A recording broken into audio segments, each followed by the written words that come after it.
Good afternoon, everyone. Thank you so much for joining us today for a webinar given by Dr. Cara Cuite on effective survey writing. Just to let you know, this webinar is being recorded, and we will have time at the end for question and answer. In the meantime, though, if you have any questions, you're welcome to stick them in the chat box, and we'll be addressing those later with Dr. Cuite. Before I turn it over to Dr. Cuite for the topic for the day, I just wanted to give a quick plug for ESP, Epsilon Sigma Phi, the Extension Professionals Organization. I'm the current president of our local New Jersey chapter. And so, whoops, there we go. So I just wanted to give you a quick just some info on who we are, what we do. So the mission of ESP is to foster standards of excellence in the extension system and to develop the extension profession and professional. Membership is open to extension personnel, including administration, university, and county-based professionals, and retirees who exhibit excellence in extension programming, which I know I'm biased, but I would argue is everyone here at Rutgers Cooperative Extension. Membership is established through state chapters that are chartered through the national organization. And with members from all aspects of the extension system, members have an opportunity to network with members from all of extension, regardless of subject area or position. Here are just some of the benefits of membership in ESP. So there's scholarships for individual professional development opportunities, professional development grants for chapters, chapter and national recognition programs for member individuals and teams. There's opportunities to give peer-reviewed scholarly presentations in national conferences and webinars, involvement in public issues and activities, the ESP newsletter and other relevant communication to members, chapter and national leadership opportunities, network of extension professionals united across disciplines and program areas, and mentoring opportunities. Both you can serve as a mentor and receive a mentoring, be a mentee. And as an ESP member, you are also automatically become a member of the Joint Council of Extension Professionals, or JCEP, which is part of the National Institute for Food and Agriculture.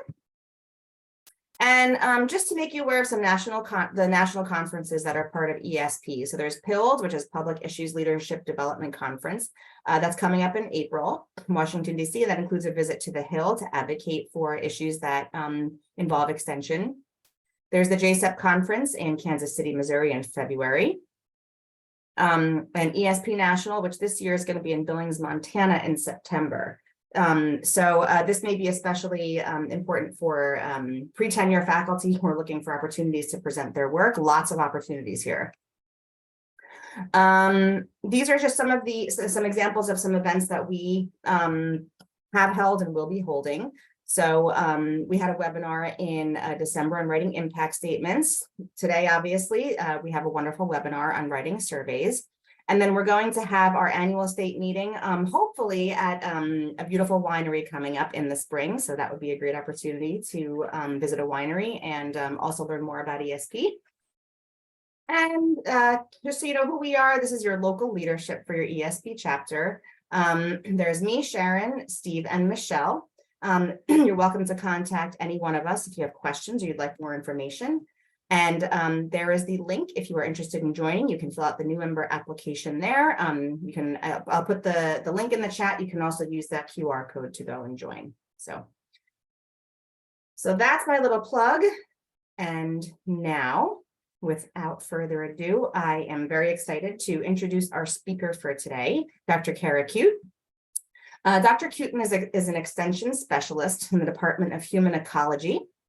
Dr. Cuite is a health psychologist who studies community food security, risk communication, and public perceptions of food-related issues, including genetically engineered foods.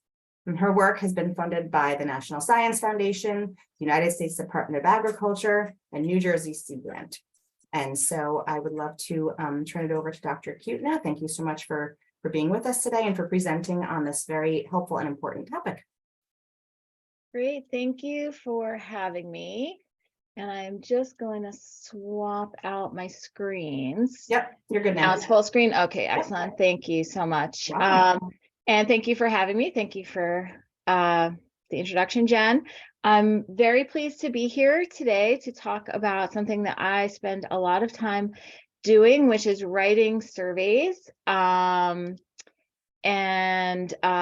I want to talk about today is just some initial considerations, things to think about before you even start writing survey questions, designing your survey instrument overall. Some of these things might be familiar to some of you, some of them less so, but just sort of reviewing how we design our survey instruments, and then writing survey questions, and specifically identifying common problems with survey questions that we see with new survey writers, but also with experienced survey writers. And before I started, I just wanted to say I love this beautiful invitation that Steve sent out, but I wanted to clarify, if you notice the survey that's on that invitation, I looked at it very closely and I turned it upside down so you could see it. It's in German. I am not talking about writing surveys in German. So if you're here for the German survey writing, you might as well leave now, because this is all going to be in English. But I was very intimidated when I saw that he sent that out. Okay, so so before you begin actually writing survey questions, there are a lot of things to think about. And I'm just going to highlight some of them. The first one is that survey burden is real. We are all asked to complete surveys often. I do work with college students. They are asked constantly to complete surveys. So I'm always thinking about how can we reduce the burden of taking surveys on our students and on anyone who's taking a survey. So a couple of ways we can do that. One is keeping our surveys short. Surveys should be under 5 minutes if at all possible. And actually, I work with Rutgers Institutional Research quite a bit. They will not field a survey if it's over 5 minutes to our students, right? They do not want surveys to be longer than 5 minutes. And I see Bill Hallman. Bill Hallman is on this call. So I am talking directly to him when I say we can't have surveys that are 20 minutes long. He and I collaborate a lot, and we're always trying to reduce. We have one survey that we're about to do right now that's about 15 minutes, and it's too long. But in that case, we are paying people directly to complete the survey, right? So if you have a budget and you're paying people to do your survey, you can go a little bit longer than 5 minutes. But if you're not paying people to do it, you really have to keep it short. And you should always pre-test your survey for length before you launch it. And I'm going to talk about Qualtrics as a platform to use to conduct surveys, but they tend to overestimate the length of your survey, especially if you have more complex survey design. So you should ask someone or a couple people to take it yourself as best you can, to make sure that you're really within that ideal time frame. If you have a longer survey, you are likely to have people drop out, especially as it goes on and on, because people just get sick of it. And if you're doing an online survey, they can just click right out. But if it is a topic that people are super engaged with, you may see that a little bit less. But you definitely, the length is a big issue. You should announce the length in advance when you invite people. You should tell them how long it is. If you are doing a survey that has been approved by IRB and that it's technically a research survey, you're required to do that. So, but it is best practice to just let people know how long they can expect it to be. And the shorter it is, the shorter announced time that you tell them, research has shown it's associated with a higher start and a higher completion rate. So you have more people joining the survey, more people willing to take it, and more people who actually complete it. So it is important to announce it. Another consideration is front loading the things that are really important to you, right? So if there are variables or questions that you have that really are super important to your hypothesis, it's the reason you got funded to do this research, you want to put those at the front of your survey instrument, right? We call that front loading the survey. Just put all the most important things at the beginning, so that when people drop out, you're not missing those data, right? So that for the people who are there at the start, you get the most amount of data you're getting it at the start. And then those questions maybe that are a little bit more, they're a little less important or maybe more exploratory, that you're not sure if those questions are going to work out well, you can put those towards the end, because chances are you're going to have fewer people responding to those survey questions. And then finally, and this is really important in terms of survey burden, really think through what questions and what variables you really need. What are you going to use? If you're writing a report or you're writing a paper, sharing the survey results, which are the variables that you're going to use? And sometimes I will even write an outline of a report before usually as I'm writing the survey, so that I know, where does this question fit into my report? Do I really need it? Does it make sense? Or is this a question that I can cut? And that's a really good way to help keep a survey as short as possible. Just the critical, keep the critical stuff. If you're not going to use it and you're over time, that's where you want to start cutting extra questions that you don't need to include. Okay. So here is a survey that I was asked to participate in. This is back in 2021. It said the survey takes about 20 minutes. And I pretty quickly I took a screenshot and then I deleted it because you can tell from looking at this that the people who were working on it did a lot of work. They have it in so many different languages. I mean, this was not just a little survey, but there's nowhere, I didn't really feel like spending 20 minutes. They were good about telling you how long it was going to take, but 20 minutes is a lot to ask of anyone. So again, that 5-minute limit is, if you can do it, is really where is the sweet spot of where you should be with any survey, especially if you don't have any financial incentive for people to take it, which this survey did not have. Sorry. Okay. So using money as an incentive can improve survey participation and survey completion. So how do you do that? How do you pay people to complete a survey, especially, and I've had this question from a lot of people in extension who, during COVID, they were used to taking surveys or having people complete evaluations in person after events. And they were saying, well, how do I do it if it's an online survey? How do I do that if I'm not there with people? So what I usually do, and what I think is the most effective, because you kind of get your biggest bang for your buck with this, is to do a lottery at the end of your survey. And you tell people up front there will be a lottery for X number of dollars.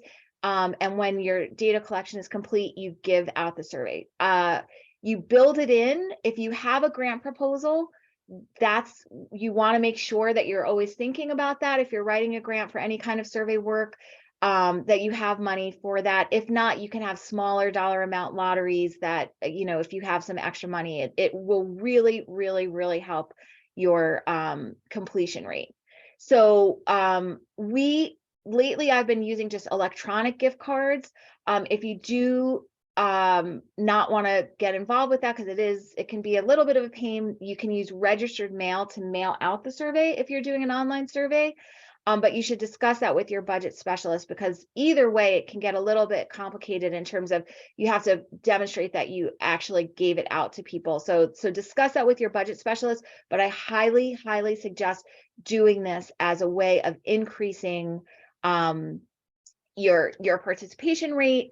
And then I've also get asked questions about, well, how do you know if you have a confidential or anonymous survey, but you want people to, you want to be able to do a lottery, how do you do both, right? How do you, if you're not collecting people's information as part of the survey, how do you know who won the lottery? So what we often do is on the final screen of the survey, we say, thank you for taking the survey. If you would like to enter the lottery to be considered for, to be in the lottery, click this link, and we take them to a Google form, which is totally separate. So we still have either an anonymous or confidential survey, and then we have the lottery be something totally separate. It's a different form. I use Google Forms, whatever, just to keep it separate from the Qualtrics. It looks different so people know, okay, that was anonymous, but I can enter my information here. And we say at the top of the form, this will not be connected to your survey responses. And that is how we work around that. So this I think is really critical to getting response rates up, to getting people to actually respond to your survey. Okay, in terms of compiling your survey instrument, I want to talk a little bit about Qualtrics. So can you all just raise your hand if you've used Qualtrics in the past? I'm guessing most people have, but you can use your, yeah. All right, so most people are raising or clapping, yeah. So, okay, so can you type into chat, what are some of the benefits of Qualtrics that you've experienced? What do you find to be the benefits of using Qualtrics?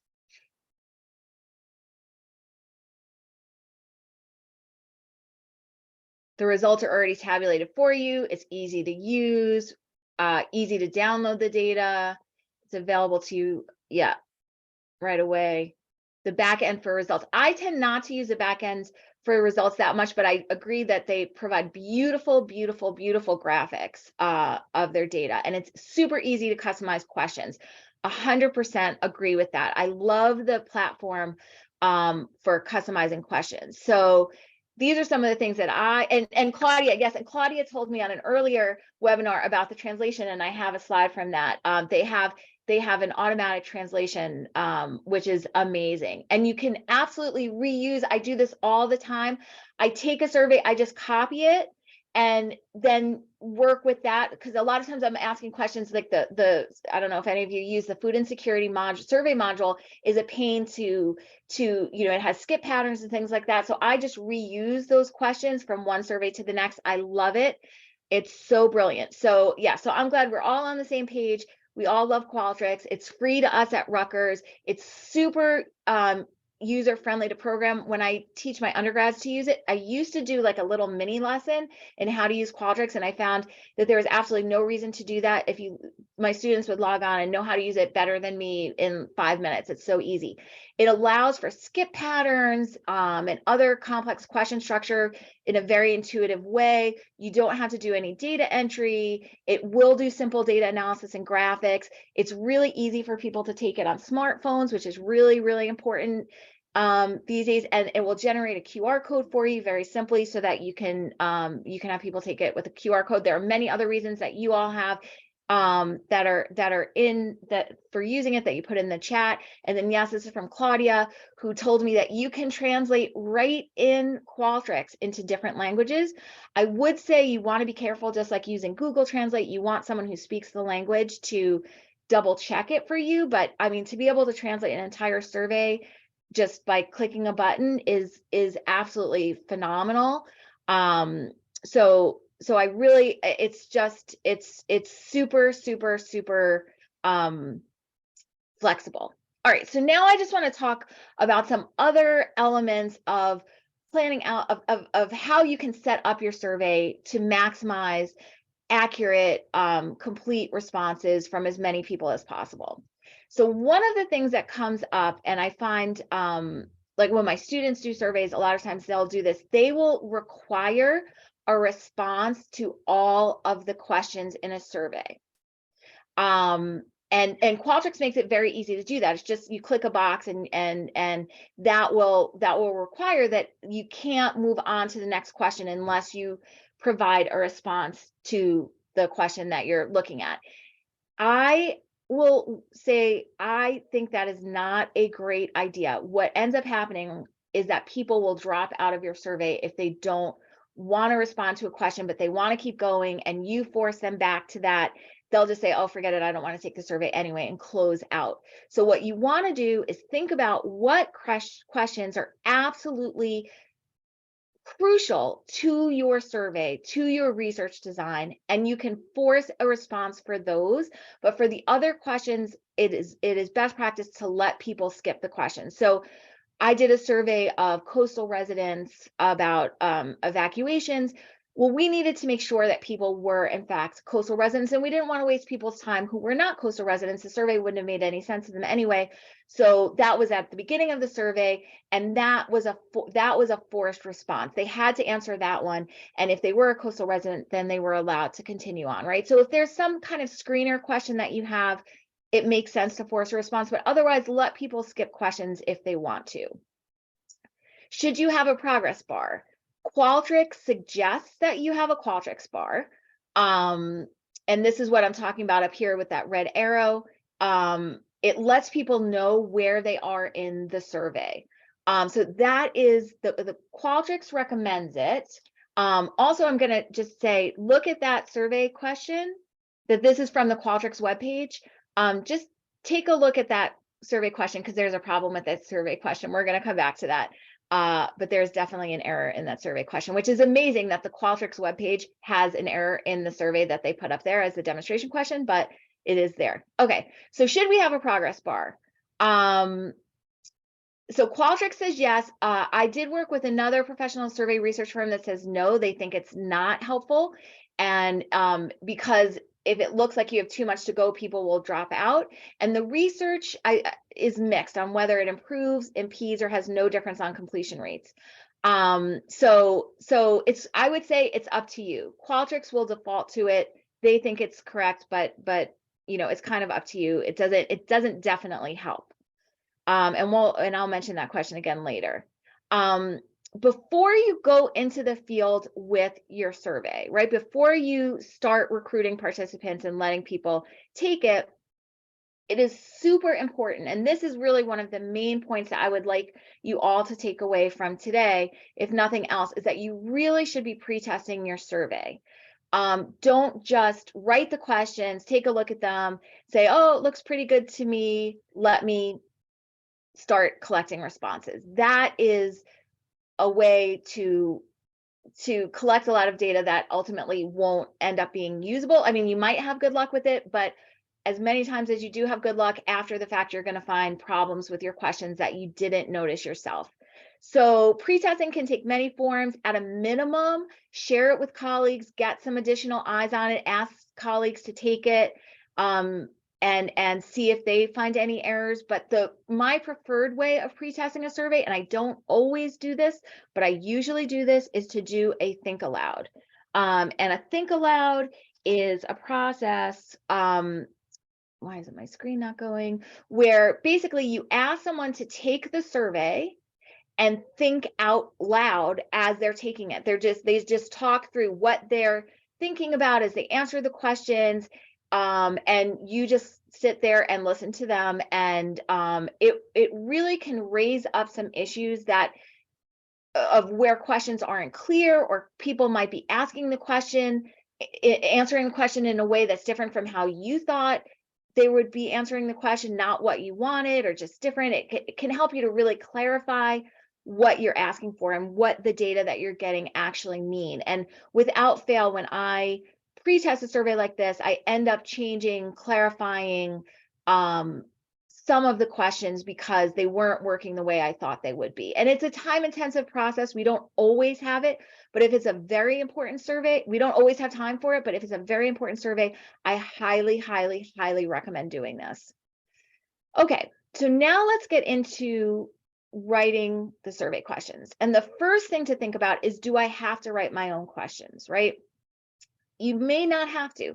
Sometimes you can build on existing instruments, and that's often the best approach. If there's a study that's looked at something similar to what you're doing, maybe you can find, something relevant, at least for pieces of your survey that's already been used, that's already been tested, and you can just email the person who did it and say, hey, can I please borrow your survey? And I will say that I get emails like that pretty regularly.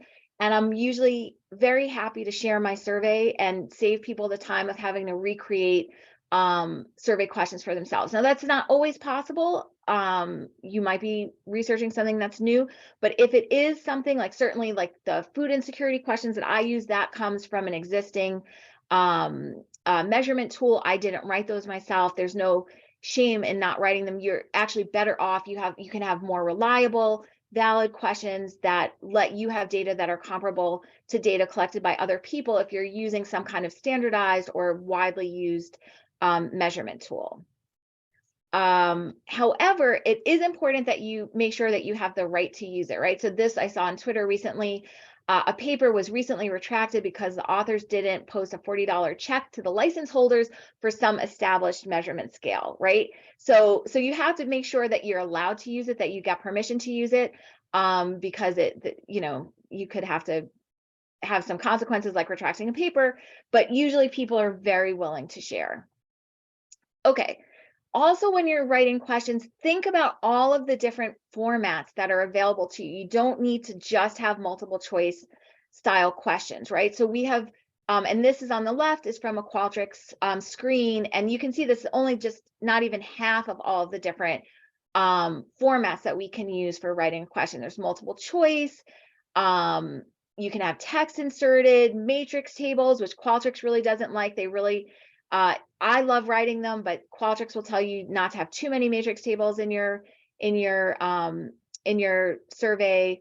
But there's a lot of different versions. So I would just say, I'm not going to get into this too much here today, but I would just say explore Qualtrics. If you're using Qualtrics, it will actually suggest ways of presenting questions that you may not even have thought of. So it really is really powerful, has all kinds of different formats, and will even suggest some standardized response options as you're typing in, which I have found to be helpful, like for agreement scales, likelihood scales. It will suggest what you should have in there as possible responses. Another thing I just want to raise as a possibility to you is to not rely so much on yes/no questions, because yes/no questions will limit how you can analyze your data.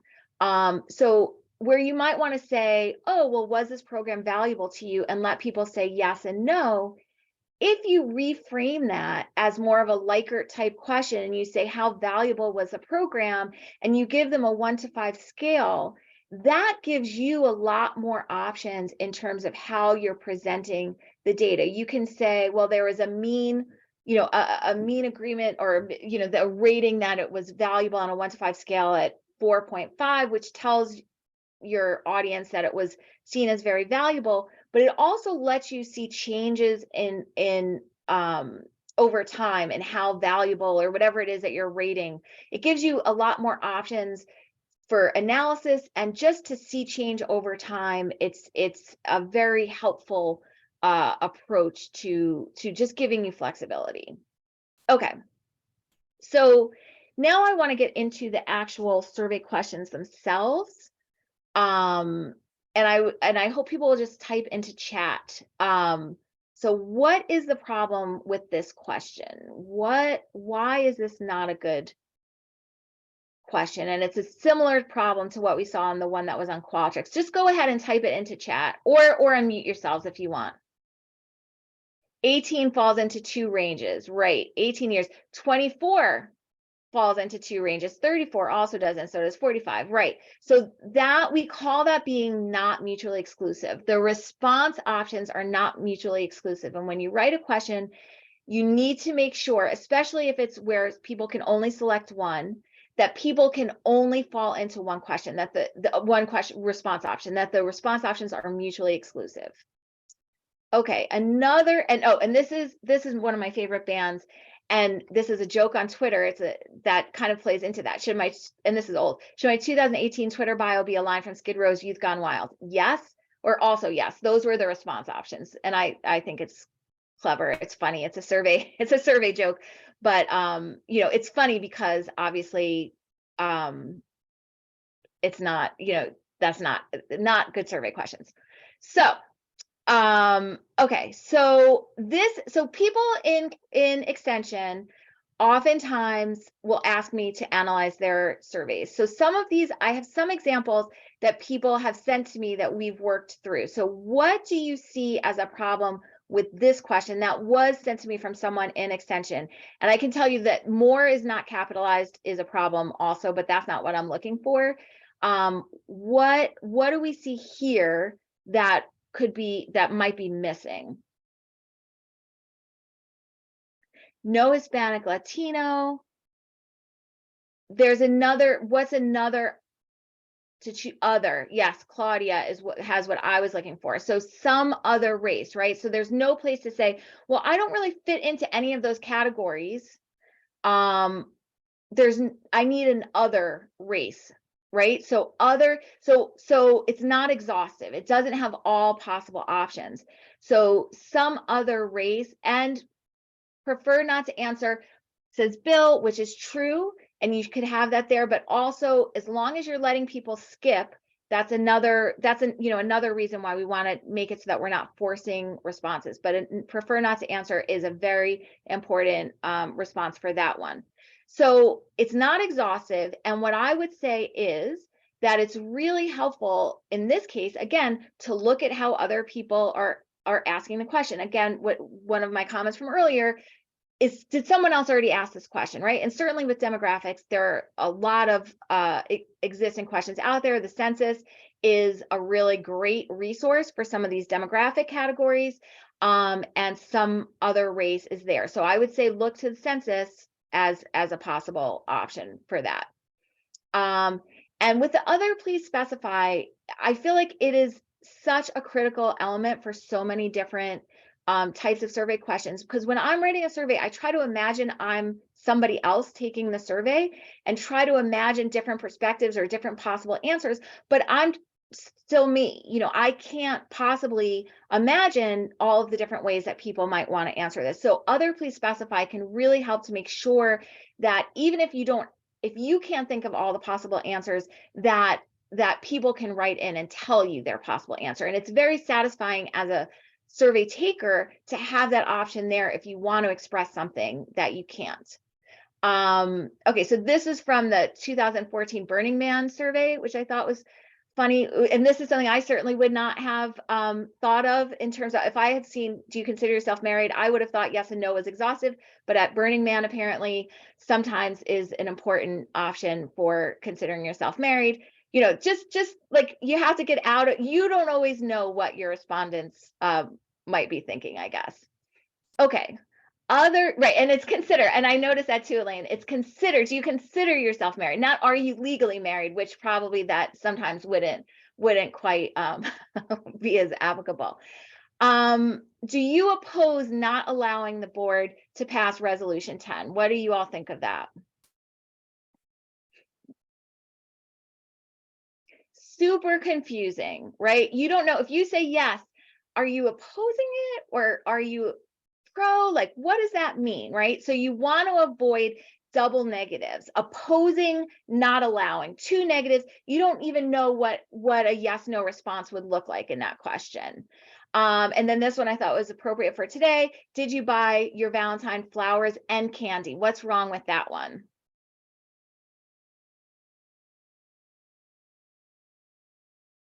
There are two elements, one or the other, right? So we call that a double-barreled question. So, and as Steve said, yeah, it's better to make them different questions, right? Did you buy your Valentine flowers? Did you buy your Valentine candy? So you can separate them into separate questions. You don't want to have a double-barreled question, and it can be harder. Like these are kind of obvious. Sometimes it can be harder to even realize that you're doing this, but that's an important thing. Allow for uncertainty and avoid assumptive questions. So this is from a survey that I've done in the past with Bill Hallman, who's here. Do you believe bioengineered foods are currently sold in supermarkets? So what might be an issue with this question?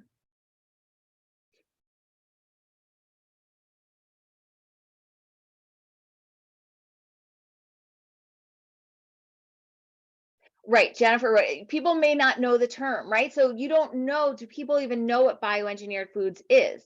So I will tell you, let me go down. We've already mentioned, by the time we ask this question, we've already mentioned and just defined bioengineered, but if we hadn't, that would be a huge problem, right? You need to make sure people know what you're talking about. Don't assume that they know what you're talking about. So we defined bioengineered foods before we got there. Also, it can be really important to provide options like don't know or I am not sure. And we have a lot of discussions about this because providing I don't know or I'm not sure can give people sort of an out sometimes of answering questions. So there are times where you may want to force people to answer a question, there are times that you may want to give them the option to say, I don't know. And for us, for this question, do you believe bioengineered foods are currently sold in supermarkets? Or sometimes we ask it, genetically modified foods currently sold in supermarkets. We find like 60% of people tell us, I don't know. Right. So it's actually interesting that I don't know is really important in that case, because we want to be able to say people have no idea. Right. That is an important finding, that we're not forcing them to say yes or no and just take a guess. That I don't know is actually an important finding for our study. So it can vary. I don't recommend always having an I don't know or an I'm not sure, but oftentimes it can be really instructive and important. And it just depends on the analysis or the hypothesis. All right, what about this? How amazing was this program? Is that a good way to have people evaluate a program?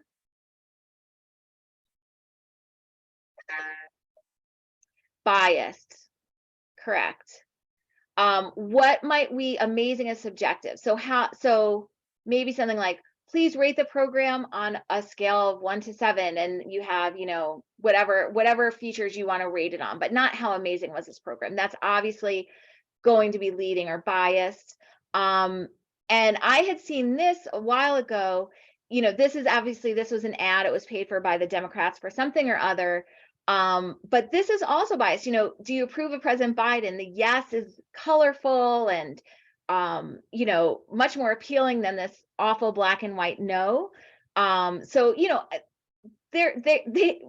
all, this isn't a real poll, but it's a paid for convenience sample poll. They're not really getting polling data here, but there's bias built into that just by having one be color and one not be color. Allow for disagreement, present both sides of an attitude scale. So what does that mean? Well, I showed the Democratic side. Now I'm going to show this one. This is from Fox Business. How would you grade President Trump's leadership? And this question is terrible for so many different reasons. It's just absolutely awful. But how would you rate him? Superb, great, very good. Obviously, what are we missing here? Yeah, the other side, Jen, the other side of the scale, basically poor, whatever. It's only showing the good side, and this is clearly biased. Okay, and now it's terribly fuzzy, and I apologize for that. But this was a survey that someone in Extension asked me to look at, and this was the response options. It was extremely satisfied with action plan, satisfied with action plan, neither satisfied nor dissatisfied, slightly dissatisfied with action plan, and dissatisfied with action plan, right? So what do you notice there? Well, actually, I have it on the headlines, right? They have to be balanced. So yes, it has to be balanced. I had it on the headline. So if it's extremely satisfied, it has to be extremely dissatisfied. If it's slightly, it has to be slightly on both sides, right? So you just need to make sure that you're balancing out your response options when you're doing them. Okay. Now this is getting a little bit more technical. This is an open-ended question, also from someone in Extension. Please indicate which type of seafood you eat most regularly. For example, cod, flounder, shrimp, other, etc. What do you think might be an issue here? Elaine's favorite seafood is hamburgers.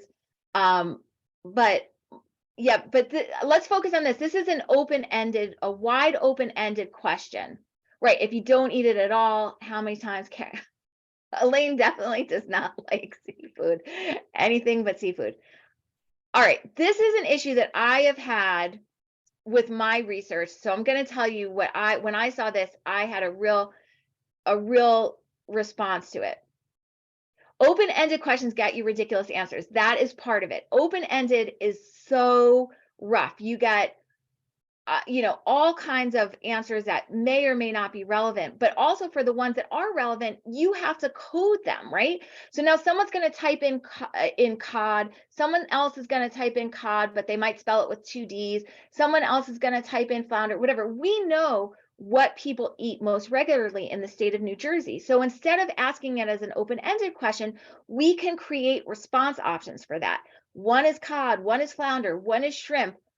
And then we can use that other please specify for anything that we don't have as an option, right? So then we go from having everyone has typed in an open-ended question, and Janine's going to be having seafood for dinner tonight. You know, we, instead of having everyone type in open-ended, we have these already coded for us, except for the other category. Okay, so never, ever, ever use an open-ended question when a closed-ended question with an other please specify will do. You will pay the price on the coding on the other side of this. And it's not pretty. And it's also too much work for the respondent, right? They now are sitting there typing. And this goes back to that, don't make your survey longer than 5 minutes, right? Like, it's much faster for people to check boxes than it is to have to type in. So it's too much work for the respondent to type in, and it's too much work for you on the other side where you have to be coding their responses. So, so now this was in a survey that on a project that I was working on.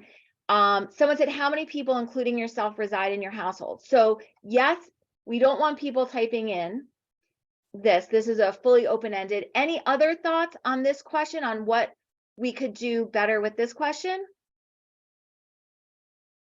Right, so 3 or 3, Elaine just said. Yeah, so wait, let me go down. Including yourself, Jen, thank you for clarifying. So that's another problem. Wait, so yeah, so clarifying, including yourself. And I can also tell you that at the time when I was reviewing this survey for one of my colleagues, I had just had a daughter move away to college. And I was like, well, do I count my daughter? She resides with us, but she's away at college right now, so I don't know how to count it. So this is what I ended up suggesting. So how many people are living or staying in your house or apartment as of the date, right? A lot more information is going to help people answer this question. And I think this is my comments and other people's comments. We came to this collectively. Here you'll count everyone living and sleeping in your home most of the time, including young children, roommates, and friends and family members who are living with you, even temporarily, including yourself, right? Or maybe we borrowed this from somewhere else. To be honest with you, I can't even remember, but I know that the way the question was, it was not sufficient. I couldn't answer it, never mind asking other people to answer it. And then we also changed it so that the answer choices were, yes, this question, as Steve said, it's question 104, but Qualtrics. So one thing to note about Qualtrics is even if you delete earlier questions, it keeps the question numbers that you put in. So it doesn't mean there are 104 questions in the survey. And Janice says, being specific will be less time consuming for the survey taker and can help ensure that they complete it. Yeah, it's easier to answer. You're not sitting there going, I don't know, how am I supposed to answer this? Who counts? Who doesn't count? If someone's just staying with me temporarily, do they count? I don't know. You know, it helps to really clarify for them. And so again, we're having the respondents do the data cleaning also. And then also, this was getting to one of the comments from earlier. When I have had open-ended for numbers, even if you think it's really simple, like type in how many of X, Y, or Z, people will type in 2 the right way. They'll type it in TO, TOO, or then you'll get a couple or a few or my husband and me, whatever, however people want to respond. No. Make it so that they can only type in a number. It will make your life so much simpler. And so I made that mistake on a survey once, but I only made it once. I will never, ever, ever make it again. It was a nightmare. But also then you do end up in some situations like this where someone said, sorry, I'm late. I was busy scrolling to my birth year on an online questionnaire, right? So you can have these really long things, but it's easier to scroll to it than it is to have to deal with all the misentered information. So I'm a huge fan of those giant scrolls. Okay, and your think aloud, this is where your think aloud is so important, right? Your think aloud can help raise these types of issues where you think your question is clear, but someone else doesn't. Okay, so then in November of 2021, this survey got sent out to faculty, and when I looked at it, all I could think was, oh my goodness, who on earth is coding these data? They asked, at what school do you teach? What is your primary home department? How long have you been teaching at Rutgers? All of these as fully open-ended questions, when of course, you know, someone at Rutgers has a list of all possible schools and all possible home departments. Like, why would you leave it open-ended when you can just have it be, you know, a fixed response drop-down menu? So never, you know, again, in the interest of your respondents, in the interest of your own time, don't do this. So I almost for every survey just about that I do, I end with one open-ended question, which is just, is there anything else you would like to tell us about the program, this survey, topic, whatever it is, right? And just at my meeting right before this one, or two before this one, I was looking at the responses to this question. It can be really important in case you missed something, there's some other issue that you didn't ask about in the survey. It will raise all kinds of things. So I like to have this one open-ended question at the end of every survey. Is there anything else you'd like to tell us about this? All right, now in the interest of time and wanting to leave some time for questions, I'm not going to go through the demographic questions. So this is what I'm going to say, just to say, you know, if you take away anything from today, and I know I went through a lot of different possible errors with surveys and other issues, consider survey burden of your participants. Incentivize participation financially whenever possible. It will help get more people to take your survey. Use existing measures when possible. You don't have to start from scratch. If survey questions have been used by a lot of people, chances are they've been pre-tested and they're better, they're more reliable, they're valid. If you are writing your own questions or pulling together surveys in different ways, you want to pre-test. The think aloud is best, but even just sharing it out is better than nothing.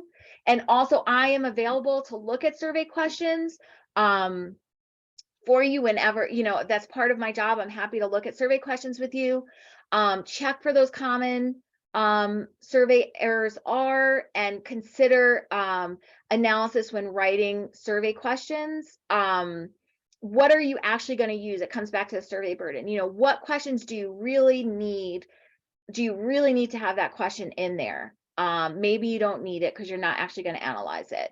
And to say to please see me as a resource. I am available to folks in extension to help with surveys. So please don't hesitate to reach out.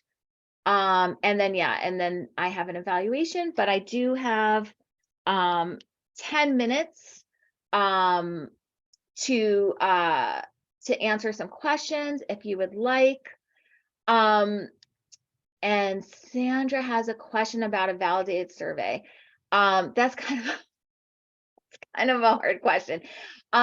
So there are, right, so you've probably seen journal articles and papers about validated, you know, reliable and validated surveys. There are different ways to validate surveys. And I think probably a lot of them go beyond the scope of what I want to talk about today, but you can look at, you know, basically a valid survey means that it's measuring what you think it's measuring, right? That's what validity means. Does the data that you're collecting accurately reflect what you think you're measuring in the real world? That's what any valid data is. Valid data means that it's representing accurately the thing in the real world that you think you're representing. And a survey can be validated in a lot of different ways. Sometimes it's comparing it to real world things, like, so for example, I remember when I was in graduate school, I was looking at sexual behavior of college students and HIV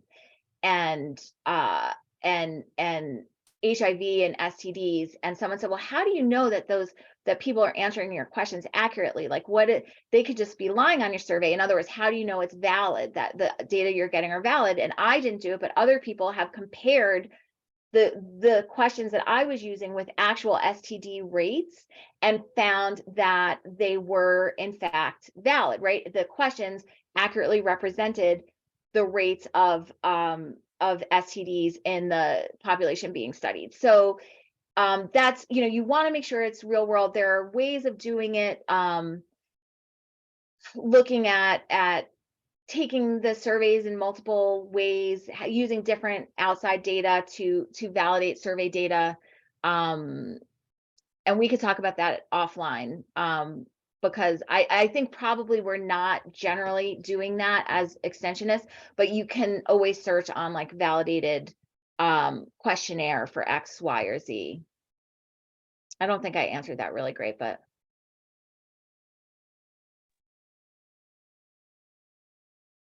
any other questions? You can put them in chat, or you can also just unmute if you have other questions.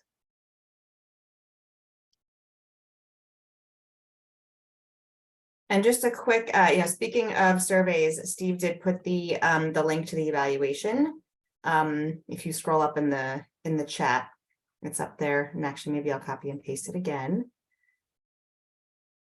just to make sure everybody can access that.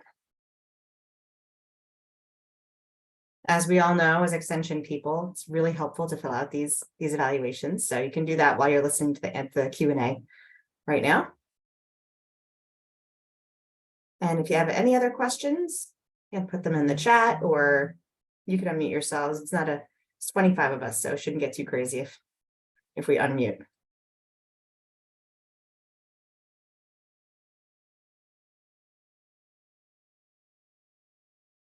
Okay, I don't see any more questions, so.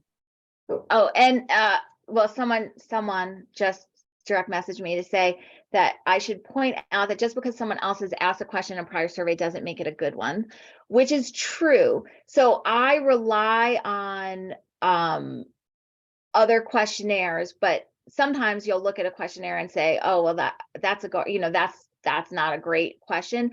If it is a widely used validated measure, like something like the USDA Household Food Security Survey Module, that's how people measure food insecurity across the board.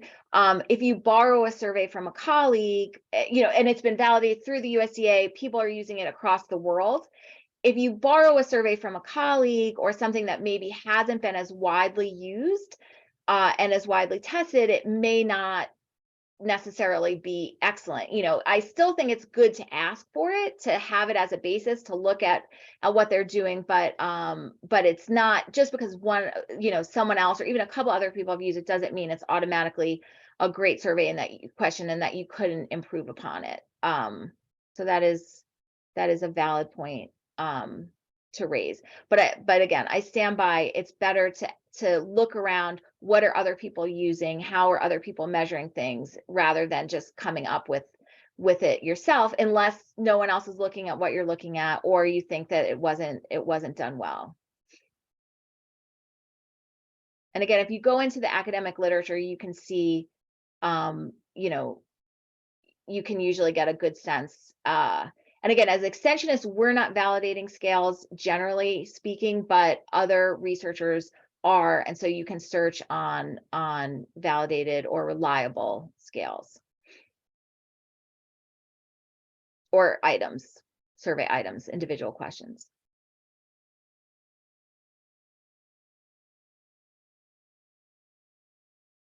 All right, I know I went over a lot relatively quickly, so.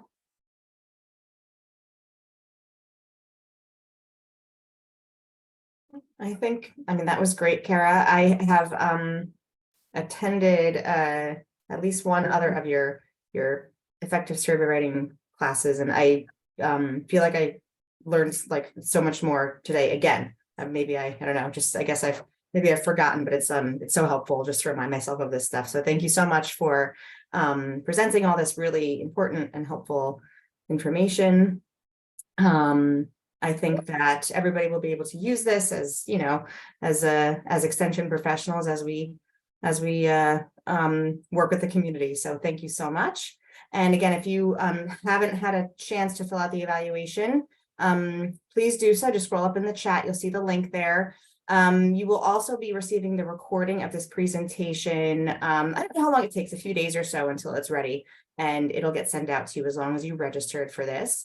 If I could put in one more plug to join ESP, I will do that. I'll put the link in the chat again here. So there you go. Or if you have any questions about whether you're eligible or what the benefits are of membership, please feel free to contact me. I'll put my email in the chat too.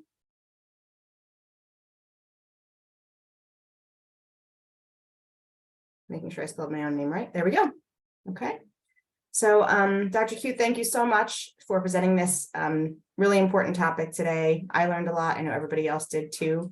You're getting some great feedback in the chat, which is wonderful to see. So Thanks everybody for coming, and have a great day. Thank you.